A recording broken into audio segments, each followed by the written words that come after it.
program me to be wild.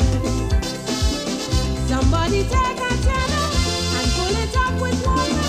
Next thing I know, I hear a splash all over. The vibration was really weird. Panorama in my head. This began a potent musical alignment. Up to music heaven I went. That's why I know Pan is the jumbie. Pan is the jumbie. It's in Pan they bless me.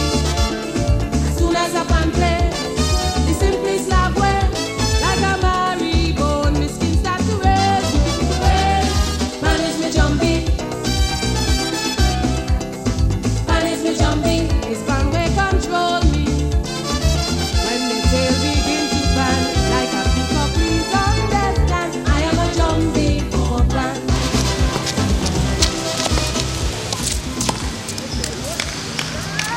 Lorain, you didn't see last episode that on Pan Fusion? Yeah, that was real good. You see the role of the Spaniard in the community is getting real crucial now with the youths and them to keep them out of trouble. That's a different than your Spaniard because we have to work hard to get the band on the road and get a little change for the first after Carnival. That's what they should really look at in the next program, the economics of Pan and where the money does really come from. Well, I don't think that is established.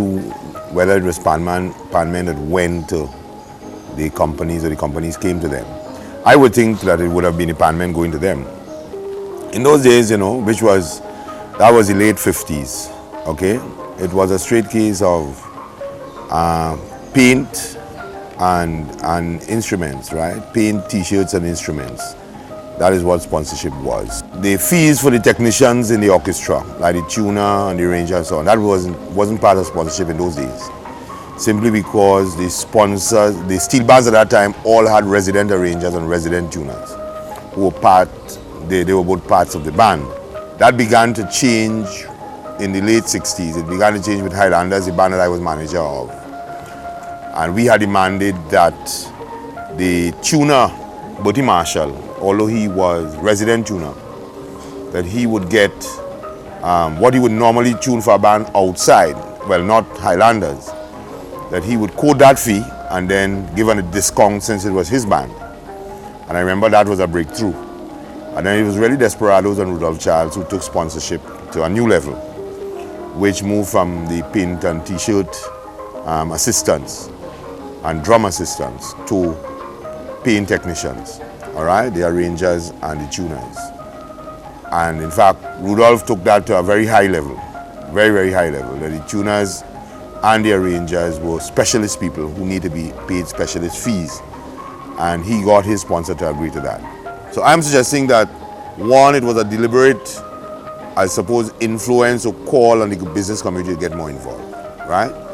I also think that some businessmen would have seen good business in supporting something that was so popular amongst the rank and file of society. I mean, if you look at some of the companies that were involved from the start, you had Coca-Cola, you had Pan Am, okay?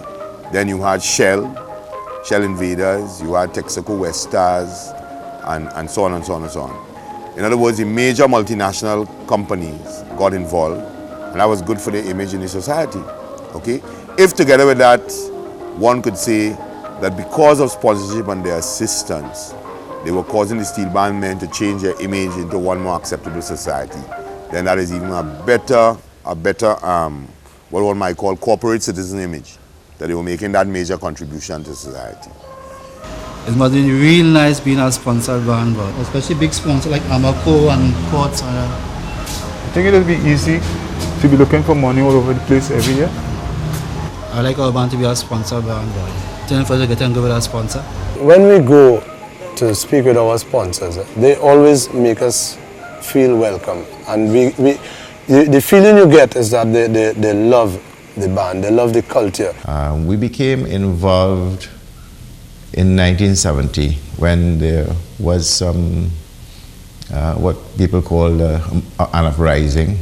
The country was a bit unsettled, and we were asked to offer some assistance, whatever we could, to this band. We were invited to do so, and we accepted, And we got together and looked at the band's requirements and ended a contract. And we have renewed that contract successfully for 23 years now. The current president, Mr. David White, you know, over the carnival season there, he came to the Panyard to hear us practice when we took part in the competitions, the various legs of the competition. He came to the yard every night and he would help us push the pan racks up to the savannah. You know, I mean, what greater expression of caring you could have, you know, than that. So I think the musicians themselves are the greatest sponsors of pan music because they do it all for free, out of a love for it. So we just working with these members of the band to produce, to give the public music, the kind of music that they like. Our sponsorship is to help the band with the basic necessities, you know, for tuners, for instruments, for arrangers fee on a regular. That's our commitment. We try to help them also with the development of the facilities in their panyard, and we have that commitment. Any extra money that they make, that's, you know, revenue for themselves. As sponsors, we have a very important obligation to them to carry their name proudly and strongly at all times. I think that's the biggest part of it, being a sponsor. And the cost of producing that band is very high, you know, because the pans have to be tuned and blended on a regular basis. So the recurrent cost could be anything like close to $200,000. The way we manage our sponsorship is to ensure that the members of the band, the executive committee and the players of the band at all times are comfortable and confident that the band Renegades belongs to them and not to Amoco. I don't want to call a figure, but I would like to suggest 80% of steel bandmen are unemployed. Now, I can't see a sponsor gaining from his association with a steel band or not addressing that issue. Okay? So that I am saying the musicians, employment has to be found for them. The marketing of the bands internationally, there's a new role for the sponsor.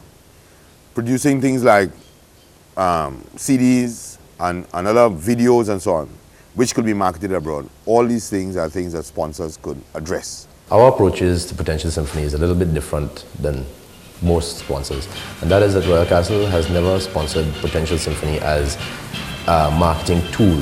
Yes, of course, the obvious is there, and that yes, you are promoted as Royal Castle Potential Symphony.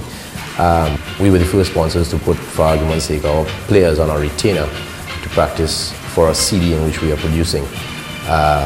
We've hired Ken Professor Fillmore, who I respect to be the best arranger in Trinidad, to join the band prepared for the CD.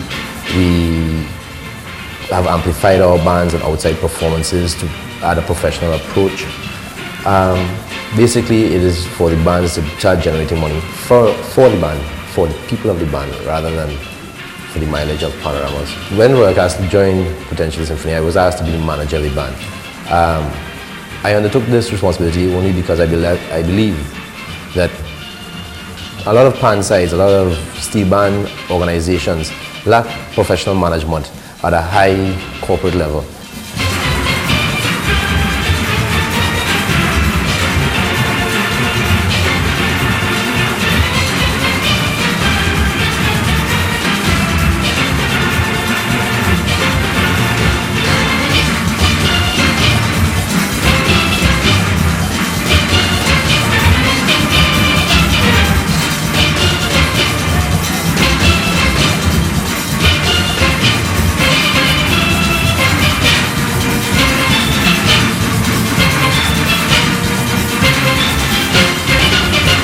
Because of my love for pan, did I decide to get that much involved with, to become the manager of Royal Castle Potential Symphony, to work with them in negotiating contracts for studio, for trying to get their pan yard into a better state, almost a family entertainment ground. It really is the love for pan and music.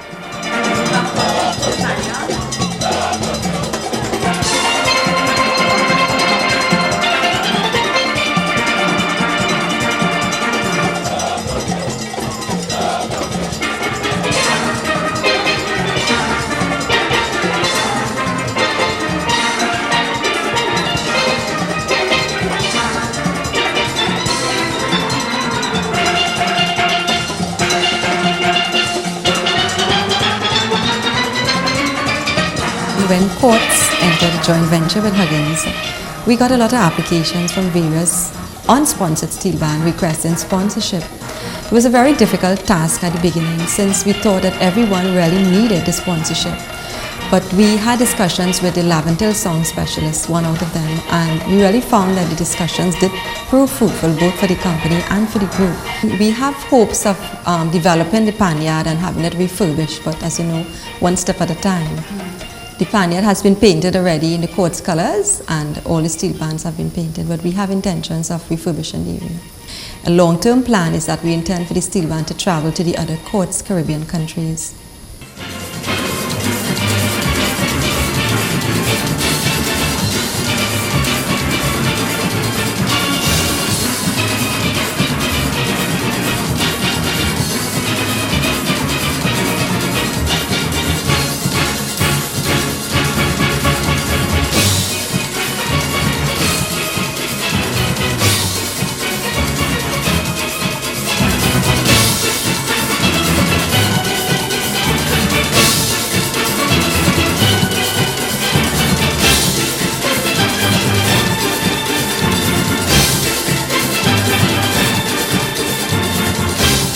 First thing we are looking at when we work with a band is to start to get them to understand that nothing is for nothing.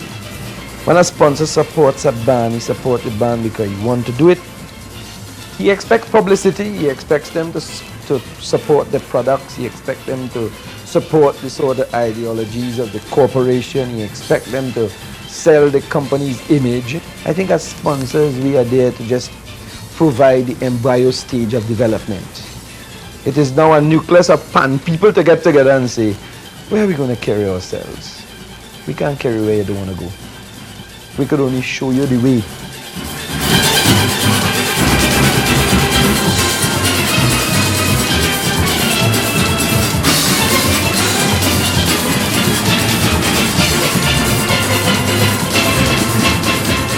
National Quarries is a state enterprise, and since the duration of the sponsorship, which began in 1984 or at the end of 1983, what has happened is that the government has changed 3 times from PNM to NAR back to the PNM, and being a state enterprise, these boards are government appointed, and from time to time you have people coming and going. Within their scope, they have given us substantial assistance, you know what I mean? Because plenty steel bands can't survive without that kind of financial injection, you know, but somehow, somewhere down the road, we have to face reality and look at what could happen with the company, you know, and we have to look more at self-reliance. Sponsorship has been very, very important to the development of the steel band in the modern period. Okay? I cannot think of any steel band or any group of people at that level of society being able to find $250,000, which is what is basically a normal size steel band now, starting from scratch. You cannot think of it with less than $250,000. So the support from the financial sector, or those who have money, has been vital. The negative aspects to me, one, is the question of how it has affected the band's motivation for self-help. Okay? If you take bands like, for instance, Panberry is a glowing example, who have operated all these years and reached very close to the top without a sponsor, you'll see a remarkable self-help effort that has become culture in an organization like that. A lot of the bands who have become trained and accustomed to having a sponsor, they have lost that drive and motivation. Pantor was just started as an idea from Exodus to raise funds. So we came up with this idea that would be a steel band competition that would be attractive enough to get corporate sponsorship and design in such a way that we could create some excitement in the steel band movement and encourage bands, a large number of bands, to take part. We looked at what was available, and in terms of steel band competitions, we already have the big one being Panorama and then the biennial steel band festival. So we tried to find a slot and we found this slot of what we call a small steel band, and we saw some benefits in that small size steel band to do something that the other competitions are not doing.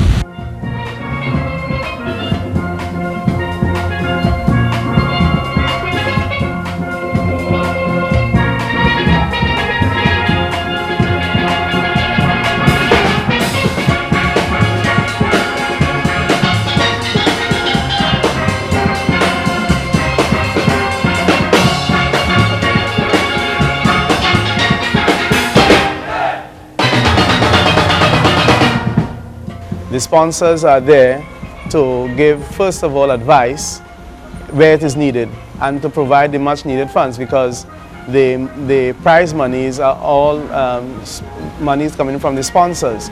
The gate receipts are the things that come to Exodus. So in general, we have no overhead. This is, the whole thing is underwritten by the sponsors, and we collect the gate receipts. The band members do not get any payment from the Ramajé. It is an effort, a service of love, and all the monies go right back into the band for the running of the band for any particular year.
Small bands, gotta have a good beggar.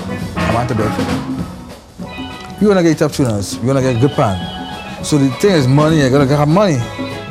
Right? Try and do things yourself. Shazambe is a registered cooperative at the cooperative board in the past 4 years. So we involved in steel band, in the arts, trades. We try to get ourselves involved in all different, more or less to create a kind of employment for our members. This area is a very small area. This is Victoria Village. This village just has about 400 or 500 people. There's no real business firms around this area. You more get basically like restaurants and these things. When we seeking assistance, we mostly have to go direct in the city, central. Well, this band is a community band. We do a lot of give shows, we run a little barbecue, raffles and so.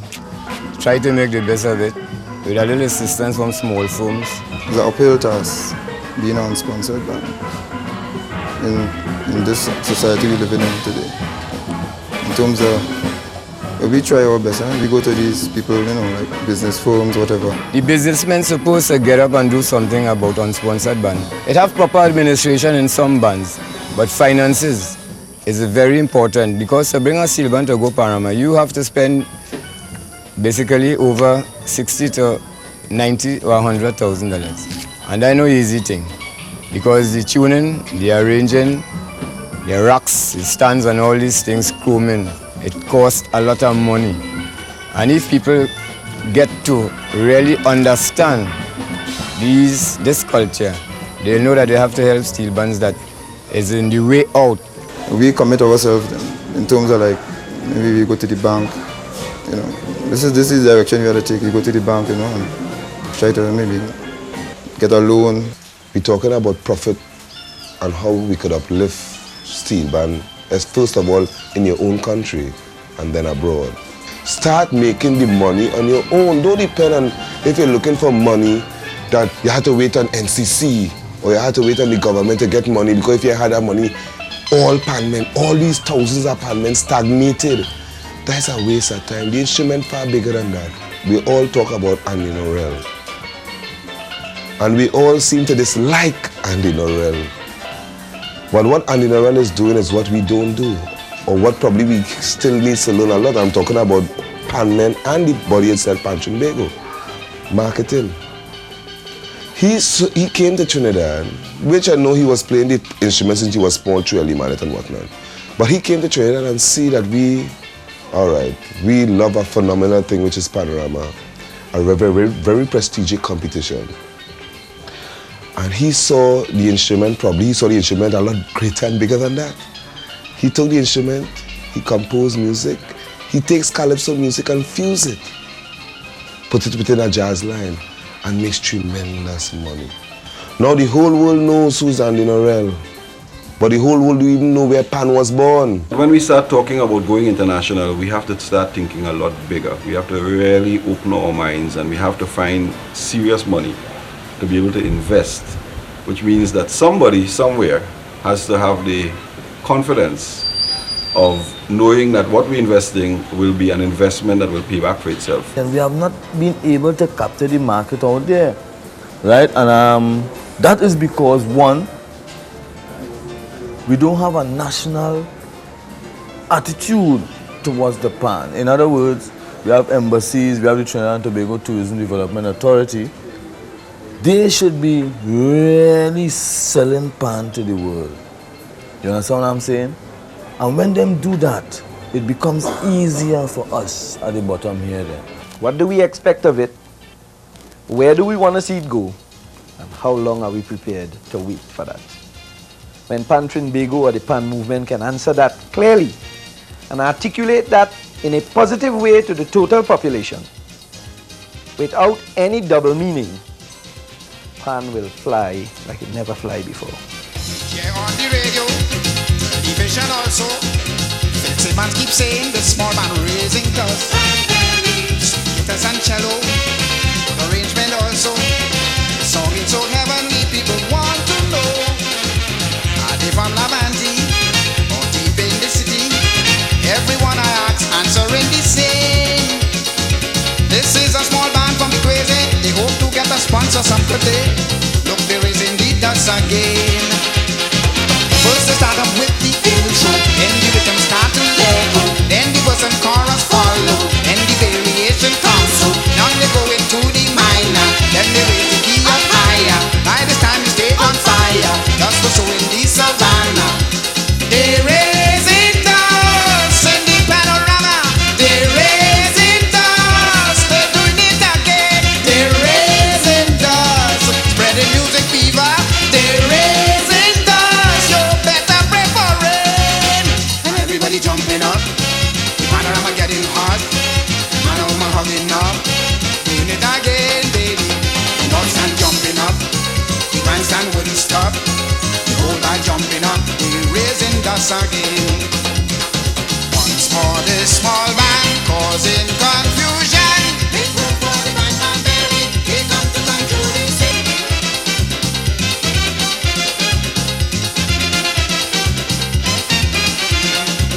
So the commentary, Pat Bishop speaks freely. She points out the small band sounds like a symphony. It is such a pity, those bands from the city, for so many years they had a monopoly. With objective judging and no one conniving, another band from East could win it again.